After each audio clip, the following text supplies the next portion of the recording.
Bonjour, je m'appelle Audrey. Je suis native de Prouvy et j'y reviens de temps en temps, notamment pour rendre visite à la famille. Je suis toujours surprise de voir comme ce petit village a su grandir et se développer dans un cadre de vie agréable. Je vous propose de m'accompagner pour une petite visite rétrospective de ces 10 dernières années. On en fait des choses en 10 ans, vous ne croyez pas ? Des projets ambitieux ont été lancés, tels que la dépollution et la démolition du site Lagoda, une ancienne friche industrielle, une papeterie à l'arrêt depuis plus de 60 ans. Appuyée par Valenciennes Métropole et les établissements publics fonciers, Madame le maire est arrivée à un accord sur la démolition de ce site. Un vrai challenge quand on sait que cette friche était pour l'environnement une source de pollution par l'amiante et les hydrocarbures.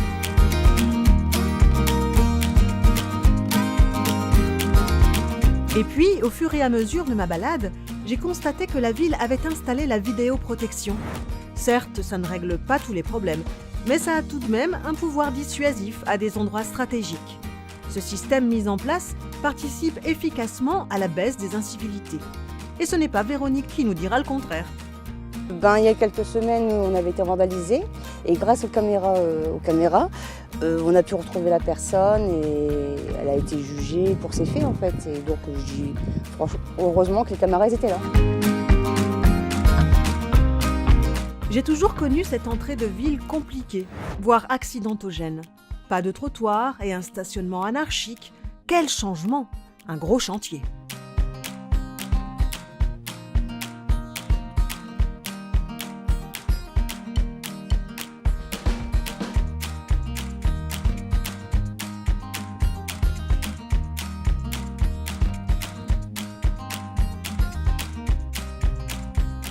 Cette rue, aujourd'hui méconnaissable, est une vraie plus-value pour les maisons de ce quartier.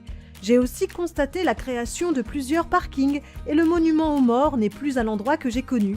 Mais si vous le voulez bien, nous y reviendrons ensemble un peu plus tard. En attendant, Christophe Krasik nous donne son point de vue en tant que riverain. Les aménagements routiers qui ont été effectués, ça contribue grandement à la sécurité déjà. Les zones piétonnes sont mieux définies, c'est moins accidentogène. Après, il y a un gros avantage, c'est qu'on n'a plus de parking anarchique, donc ça fluidifie la circulation. Quel changement! Une vraie réhabilitation des logements, du fleurissement un peu partout, aux 4 coins de la commune, un cadre de vie complètement repensé pour le bien-être de ses riverains, sans négliger le côté sécurité avec l'installation de ralentisseurs pour la sécurité des enfants. Au gré de ma promenade, j'ai découvert la construction de nouveaux logements ainsi qu'une nouvelle résidence. On dirait que Prouvy considère l'importance de sa croissance démographique, croissance qui, dans le même temps, évite la fermeture des classes. J'ai également remarqué une pose de première pierre pour un futur béguinage, une résidence pour les personnes âgées autonomes, un projet d'équipement adapté aux attentes de nos aînés, comme Madame Janine Davion par exemple. Depuis que j'ai appris qu'on construisait un béguinage à Prouvy, je suis allée en mairie pour dire de me faire inscrire. J'ai une maison qui est très grande, avec un étage, et j'ai très mal aux genoux. Dans le béguinage, je trouverai certainement l'aide que j'aurais besoin. Et les enfants, ils ne sont pas en reste à Prouvy. L'école maternelle a été entièrement refaite. Une très belle école pleine de couleurs avec un vrai dortoir pour les plus petits.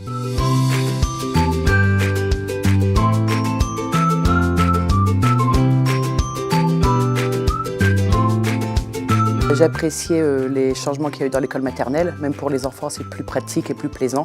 Ils ont eu les vélos extérieurs, les couleurs, le dortoir. Même pour les parents, ramener les enfants dans une belle école, c'est toujours attrayant.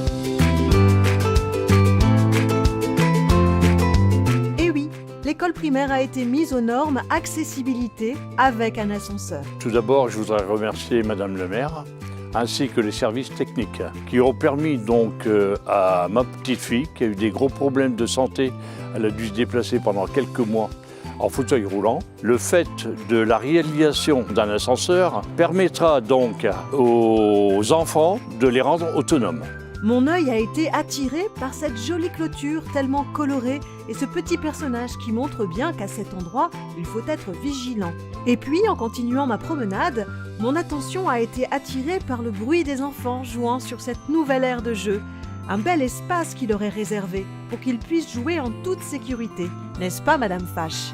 Moi, je pense que c'est quelque chose de formidable. Je suis très heureuse pour tous les enfants de Prouvy, y compris mes petites filles qui, sans arrêt, on va à l'aire de jeu, mamie. Et alors, le problème, c'est qu'on ne sait jamais quand on repart parce qu'il faut refaire tous les jeux, passer par tous les stades de l'aire de jeu, tellement c'est bien pensé et c'est formidable. J'aime tout dans l'aire de jeu.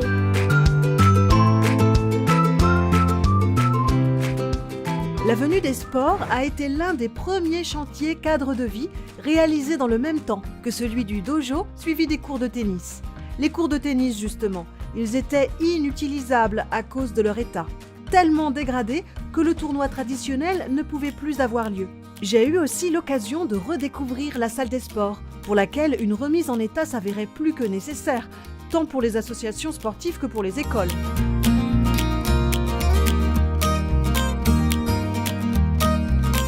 La salle de Prouvy est un très bel ouvrage par rapport à l'ancienne salle, étant donné qu'elle permet notamment une meilleure isolation thermique et sonore. La surface est beaucoup plus souple, donc elle est moins traumatisante pour les articulations des enfants ou des adultes, quel que soit le sport pratiqué. Et par ailleurs, en effet, hormis cette belle salle des sports, on peut quand même exploiter à la fois le boulodrome, le dojo. Et que dire du terrain de foot, lui aussi dans un état pitoyable, contraignant même les organisateurs à reporter les matchs en hiver. Déjà à l'époque où j'habitais Prouvy, j'entendais parler de la réfection de ce terrain. Eh bien aujourd'hui, c'est chose faite.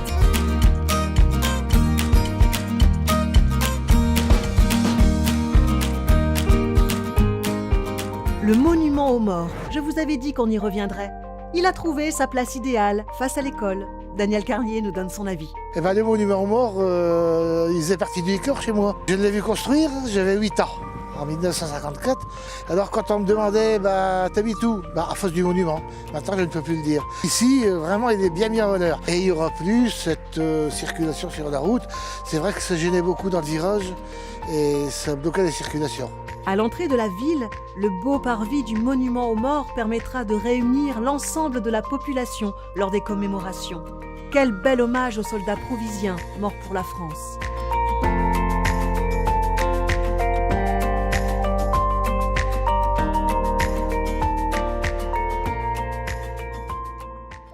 Dans le passé, cette église, véritable patrimoine de la commune, était dans un drôle d'état. D'ailleurs, je me souviens qu'à l'époque, ma grand-mère m'avait parlé d'un référendum auquel elle avait participé concernant les travaux. Un peu laissé à l'abandon, cet édifice a retrouvé aujourd'hui toute sa splendeur. Justement, voici Marc L'Oeil, très investi dans la vie chrétienne. Demandons-lui ce qu'il en pense. Bienvenue dans notre église de Prouvy. Elle est si accueillante depuis sa restauration en 2012. À cette époque, Madame le maire et son conseil municipal ont décidé des gros travaux de réfection. Le toit a été refait, l'électricité, le chauffage, les peintures et l'éclairage extérieur. D'ailleurs, elle est très jolie, à tel point que tous les jours, elle est ouverte et qu'on peut venir s'y recueillir selon son souhait. C'est un bâtiment magnifique, dont la mise en valeur avec cet éclairage fait toute la fierté des Prouvysiens. Je reste toujours émerveillée de la voir éclairée le soir. Quelle belle réalisation, n'est-ce pas?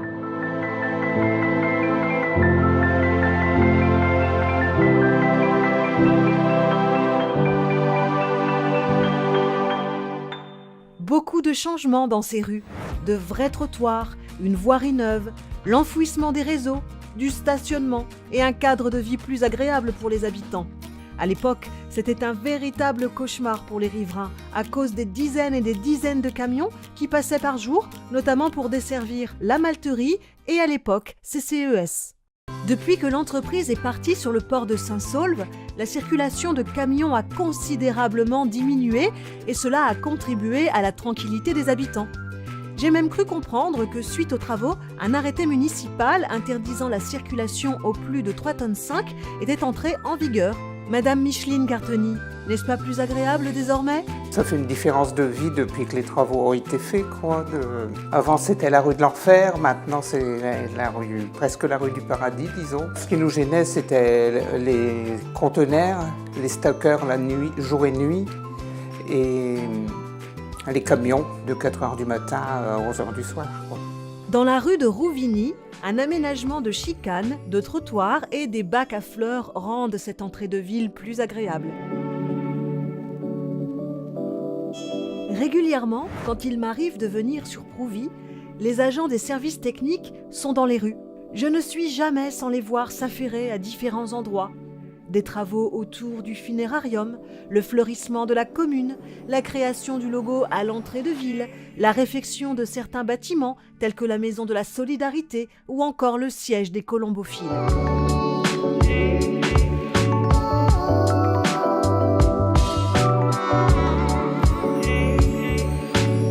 Le logement de fonction de l'école Maurice Noiret a été entièrement remis à neuf en partenariat avec l'association Atis.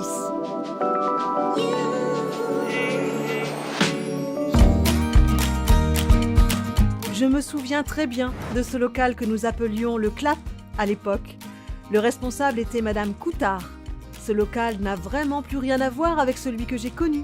Il a subi une véritable cure de jouvence et y accueille aujourd'hui une vingtaine de jeunes ados pour des activités diverses et variées, voire même des projets autonomes.